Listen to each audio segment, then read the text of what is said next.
Welcome in everybody, today we're showing you the ropes of the first Descendant, everything a beginner needs to know to get them through the story and into hard mode. We're trying to keep this short and sweet, so let's get straight into it. When you first start off the game, you're given a choice between three starting Descendants: Ajax, Fiessa, and Lepping. They're all viable and fun in their own ways, so give their abilities a look at and see which one clicks the best for you. Generally speaking, Lepping is a grenade throwing DPS, Fiessa is an ice focused DPS, and Ajax is a barrier using support. From this Descendants page, we can also see the rest of the Descendants in the game. Each Descendant has their own set of skills and are focused around some element. Here we can see that Blair is a fire and dimension type, and a fire singular type. Each Descendant has their own personal level, and as they level up, their skills, HP, defenses, and etc. get stronger. Each Descendant has a max level of 40, and you gain EXP by defeating enemies and completing missions around the map. An easy early EXP mission that you can do is Kingston Defense, which can be started from level 1. Eventually and ideally you will have multiple Descendants for multiple purposes by the time you hit endgame. You'll have your farming Descendants such as Bunny for AoE mob clearing, Sharon for infiltrations, and Onzo for chest opening, as well as some sort of bossing Descendant such as Ajax for killing bosses faster or just staying alive in general.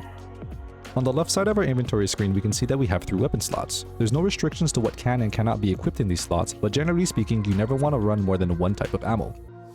There are 4 types of ammo in the game: General, Impact, Special, and High Power rounds. You can see a detailed weapon breakdown by hitting the F1 key after hovering over a weapon.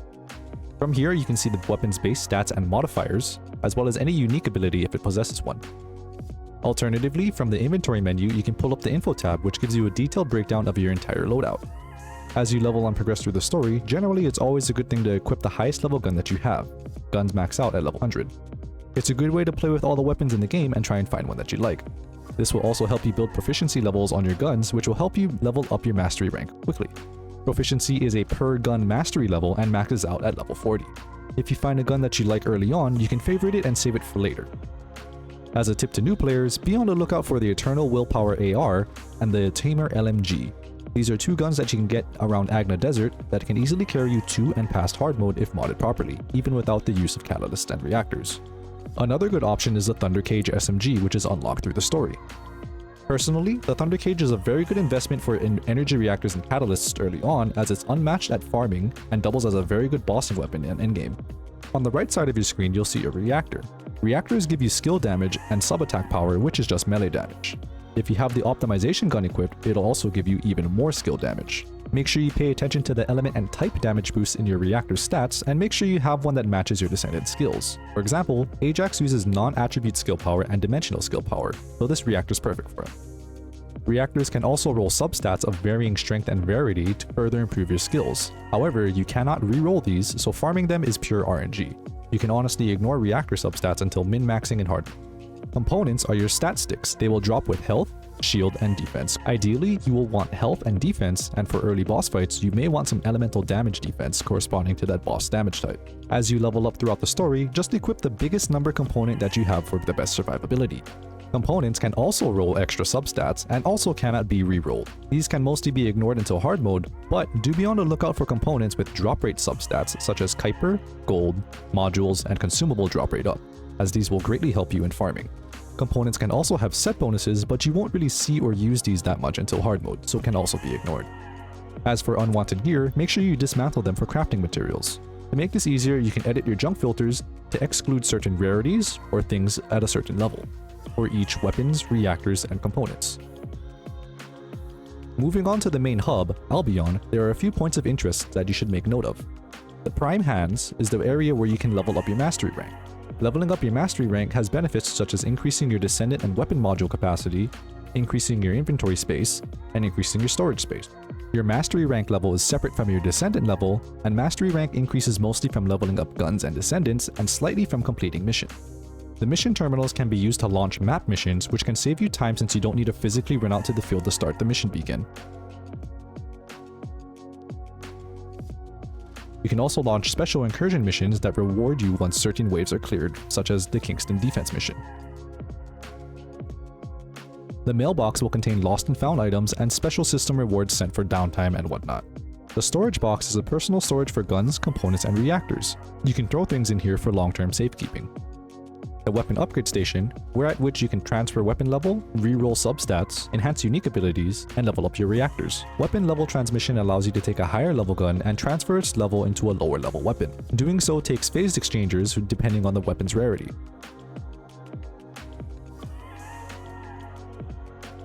Weapon readjustment allows you to reroll the substats on a weapon, varying from blue, purple, and gold rarity. You can lock substats to not reroll those, but that increases the cost in items and gold per locked stat. Do note that substat strength depends on the gun's level. For example, a gold level 1 roll will be 5% increase, while a gold level 100 roll might be a 50% increase. AKA, reroll substats after you've leveled up an old gun for higher substat rolls, ideally once you hit level 100. In terms of rerolling substats, good substats depend on the weapon that you're using, but generally you will want firearm attack and weak point damage for most weapons. For bossing weapons, you want damage to colossi, and for crit weapons, of course, you would want critical hit, damage, and chance. Enhanced unique ability allows you to take copies of unique weapons and fuse them together, therefore increasing the level of their unique ability. Unique abilities max out at level 4, so you need 5 copies, a base copy, and 4 duplicates to max them out. Reactor enhancement allows you to level up your reactors. Leveling up your reactor simply adds more skill power to it, and every reactor can be leveled up twice. At the crafting station, you craft everything here, including gun parts, Descendant parts, and upgrade materials. You'll be here often, so make sure you utilize the fast travel point that's located nearby. As a tip to new players when you first start off, make sure you have some phase exchangers, control axes, and ion accelerators always crafting, as you will need these early on in the game. You can craft a maximum of 5 things at a time. Generally speaking, when crafting guns and Descendants, you need 3 parts and a blueprint to craft the weapon. More often than not, you will also need to craft these parts using resources and a part blueprint. And lastly, we have the Module Master. Here you can enhance, dismantle, and combine module. Upgrading modules cost Kuiper Shards and gold, which are obtained via enemy drops and mission rewards. As you upgrade a module, the bonus that it gives increases as well, with the final tiers giving the most bonus, as well as costing the most Kuiper and gold. You can also dismantle your extra modules into Kuiper Shards. I would personally suggest to keep 1 extra unleveled copy of each module to use on any new gun you start leveling, because once you max out a module, it's very hard to slot into a new gun due to the cost. I would also suggest to re-roll your gold modules instead of dismantling them, and probably keep your red modules on the off chance that we get a player market. Combining modules is exactly as it sounds. You combine 4 modules to get a random result. I would suggest doing this for gold modules, as you might luck out and get something that you don't have yet. You may also want to do this with purples, but it might get a little tedious. Let's next move on to modding. This is the same process for weapons and Descendant. Mods have an effect when equipped to a weapon. These can be good or bad, such as increasing damage or increasing recoil. Each mod has a capacity cost, which increases as it's leveled. You can see the values applied from mods on the left details window, and can hit tab to see how these values affect the weapon base numbers. Do note that mod buffs are based on the weapon's base stats, which means slapping on 50% worth of crit rate mods does not actually give you 50% critical chance, and instead raises the weapon's base critical chance by 50%. On the upper right, we can see the module capacity of the gun. This is increased via mastery rank, energy activators, and by the weapon's proficiency level. Each module has a socket type which reduces its cost by half when inserted into a matching socket. If a mod is inserted into a mismatched socket, the cost will increase. You can add a socket of your choice to a weapon or Descendant by using catalysts. This requires the weapon or Descendant to be level 40 and will reset the level to 1 after adding the socket. From this mods page, you can also search for a specific mod via mod name, or search for a general given effect. For example, you can search for ATK to find attack mods, or look for a specific mod such as action and reaction. Do note that every bullet type has its own set of mods, so you might have a mod for general rounds, but you might not have the same mod for impact rounds. Meanwhile, Descendant mods are shared between all the Descendants. Generally speaking, when it comes to actually modding out your weapon, leveling up and equipping a few mods is generally more valuable than slapping on a bunch of multiple level 1 mods. This is because the per level increases on mods are exponential and not flat. This means that the last few levels when upgrading your module generally give bigger bonuses. However, when you're first starting off, be wary of outright maxing one mod as it is pretty expensive. You might be able to level up 2 mods from level 1 to level 8 instead of leveling up that 1 mod from level 8 to level 10. And here's a small list of good go-to mods for new players. For weapons, generally speaking for all guns you want rifling enforcement, action reaction, and fire rate up, as these 3 mods will be your biggest bang for your buck for general DPS. Past that, it depends on if you want to build your weapon to be weak point or critical hit. For weak point, you want weak point sight. And for critical hit, you want better insight, better concentration, and concentration priority. And in regards to determining if you want to go critical or weak point, look at the weapon's base stats to see the base values. If the critical hit rate or the weak point damage is generally low, you might not want to build that way for that weapon. For Descendants, as soon as you find one, you want to equip and start leveling up a sub-module. These sub-modules alter your melee attack, but more importantly, will give you more module capacity based on their level. Past that, generally you will want increased shield, increased defense, and increased HP for increased survivability while you're playing the game. And when you start fighting bosses, you might want to equip some elemental resist in respect to the boss's damage type for even more survivability. Past that, the modules you equip highly depend on the Descendant you're playing. For example, Bunny wants a lot of skill power, duration, and range to make the most out of her third skill. Meanwhile, somebody like Glay doesn't want skill power and only wants duration to make the most out of her third skill. Also note that you're given 3 presets per weapon and Descendant to play around with, so feel free to experiment and see what works for you. You're going to be doing a lot of farming in this game, so let's get familiar with how loot works. The entire farm cycle of this game involves doing a mission and hoping you get a drop, from either defeated enemies or as a mission complete reward. Drops include straightforward things such as gear, crafting materials, and modules, but the most important and yet confusing drop is the amorphous material pattern. To best describe these patterns, think of them as a mystery box with a set chance to have one of X items in it. You can see your current stock of patterns in the consumables tab of your inventory alongside other materials, parts, and more. Once you get a pattern, you have to open it via defeating a Void Intercept boss or a Void Reactor boss. One thing I noticed is that the stringy patterns open up from Void Reactors and the solid patterns open up at Void Intercepts. You can see which specific boss you need to beat by hovering over the pattern and hitting L. Alternatively, you can see where to acquire more patterns by hitting F. Once you defeat the boss, interact with the orb that it leaves behind and select the pattern you want to open. You can additionally use a shape stabilizer to improve the odds of getting a rare drop.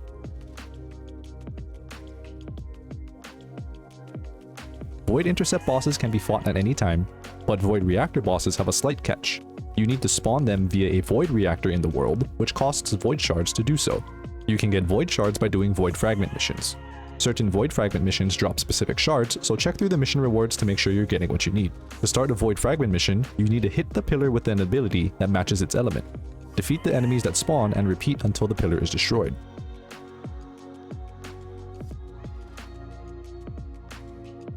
For Void Intercept bosses, they can be found on the main area map once unlocked in the storyline. Each boss has their respective weakness and strength listed on the left. In the center, you can scroll through the boss's weak points, as well as their frenzied state weak point, which must be attacked to knock them out of their frenzy or immune phase. Bosses enter their frenzy phase once the bar under their health fills up.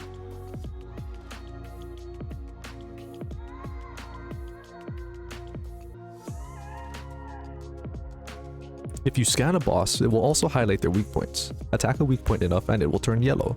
From here, you can grapple onto the weak point and play a little rodeo mini-game to destroy the part and stagger the boss for a short DPS phase.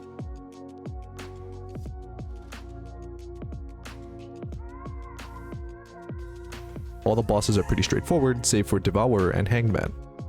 Devourer's frenzied state doesn't create a weak point on him, but will drop 4 destructible generators that will heal the boss until destroyed.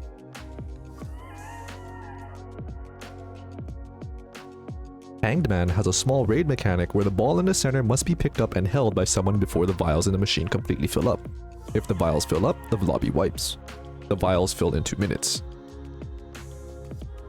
While someone holds the ball, the rest of the team must shoot Hanged Man's mouth as it charges up a laser blast.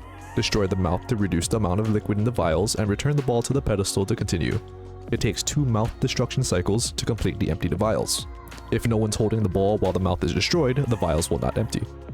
Now that we've looted a bunch of stuff, let's go craft with it all. Head to the crafter and we can see what's needed to build something. For example, let's craft this blue beetle. To craft it, we need 3 parts and a blueprint. We can craft each part using materials and the part's individual blueprint. Let's craft this part now, which will take 2 hours. However, we're missing the blueprint for the next part, so we can hover over that part and push F to find where we can farm it. This shows us where the part drops from, but not the actual drop rate. If we head over to the Access Info tab, we can get better information in regards to what we want to farm. We can search the specific part name we want, but this time in the Amorphous Material tab. Now, we can see each individual pattern's drop rate and decide from there what we want to farm it from. The Access Info tab lets us do this loot research for Descendants, weapons, modules, and more, so make sure to familiarize yourself with it as you'll be here often. I'll also note here that you can track an item by pushing U when hovering over it. This shows the items in your tracked items list, which is pulled up by pushing U once again in the game world. This is very useful for when you need to farm a certain amount of material and you don't want to keep checking by digging through your inventory. And while we're on the topic of loot, I want to take a moment to talk about the coveted energy activator and crystallization catalyst. I just want to say to be smart with your use of these activators and catalysts, as they are rather hard to craft. The best drop rate for an activator blueprint sits around 5%, while catalysts sit around 20%. Ideally, you'll need 1 activator and 10 catalysts per weapon. I'd recommend you use these resources only on weapons and descendants you know that you'll use in the long run. Next, we'll talk about some special farming concepts that aren't really explained in-game. The first of which are infiltration missions or strategic outposts. These are the outposts where you need to destroy generators and have a short cooldown once it's complete. There are 2 separate reward pools for infiltration missions, one for completing the mission and one for successfully infiltrating the outpost. Infiltrating the outpost means you stealthily interact with the generators and destroy them without being seen by the enemy. You then finish off the boss that spawns once all the generators are destroyed. As of the time of this video, Sharon is the only Descendant that can turn invisible and infiltrate outposts. The drop rate of the infiltration rewards is based on how many generators you destroyed via interaction. For example, destroying 2 of 4 generators mean you get half the max listed drop rate chance. In normal difficulty, most infiltration rewards are just a second chance of the pattern that drops from completing the mission. However, in hard mode, 2 different patterns drop from each reward pool. If you're farming infiltrations, I highly recommend doing so in private lobbies. Having anyone nearby will cause enemies to aggro them and interrupt their infiltration, and you'll have to reset the mission to try again.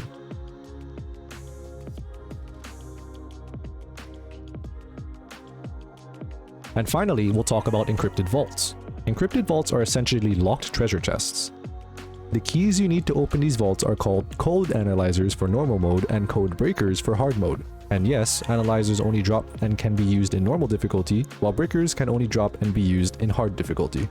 These keys are a rare drop from defeating enemies, so if you want to farm them, it's recommended to speed clear extermination missions such as Ambush Point in sterile lands, as those tend to spawn hordes of enemies that can be killed quickly. These chests hold a large amount of Kuiper shards and rare crafting materials, which you'll eventually need as you continue playing the game. I'm told that these little holograms that you see around the world are markers that there's a vault nearby, but I'm not entirely sure if that's true. To find these vaults, use your scanner and listen for a high-pitched ping sound, which kinda sounds like a hospital heart monitor.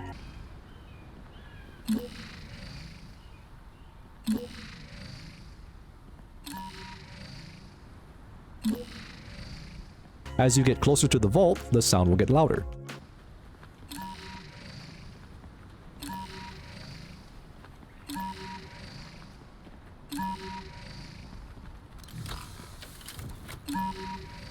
Once you find the vault and have a key, you'll play a little timing minigame in order to open it. I don't believe you lose your key if you fail the minigame, so don't feel too pressured. Vault drops are instants in the world like all other loot, meaning that if one person spends a key to open a vault, everyone can pick up the contents without needing to reuse their key. Since every player will find themselves eventually needing to open a lot of these vaults, I'd highly recommend unlocking Onzo to make this more efficient. Onzo has a passive that makes vaults easier to open and drop more materials when he's the one that opens them. And to wrap up the end of the video, here's a handful of tips and tricks for new players and veterans alike. Make sure to unlock your fast travel points on the map. These save a lot of time for you when you have to revisit an area to farm something.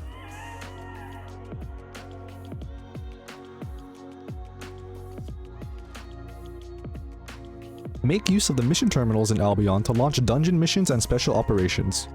This will save you the trip of having to run all the way out to the mission beacon. The fastest way to level up your mastery rank is to level every Descendant and gun to 40. You only get mastery EXP for the first time you're leveling them to 40. If you need more time to complete infiltration missions, you can interact with the orange terminals scattered throughout the zone to extend the timer. As of the time of this video's release, you can animation cancel your weapon via grapple, roll, melee, or skill use. The time at which you can successfully do so depends on the weapon's reload animation. When the mag goes back into the gun, you can cancel the animation for a successful reload. You can strategically die to refill ammo and reset your skill cooldowns. Just be wary of your death counter before you cause the mission to fail. Even if you didn't buy it, don't forget to claim your free Battle Pass rewards. There are daily and seasonal challenges you can complete for more EXP. The seasonal challenges also supply you with coins that can be spent at the battle shop for more free stuff. Thank you guys for watching. I hope you managed to learn something useful. If I missed anything out there that you still have questions on, feel free to ask me in the comments. Good luck and happy farming.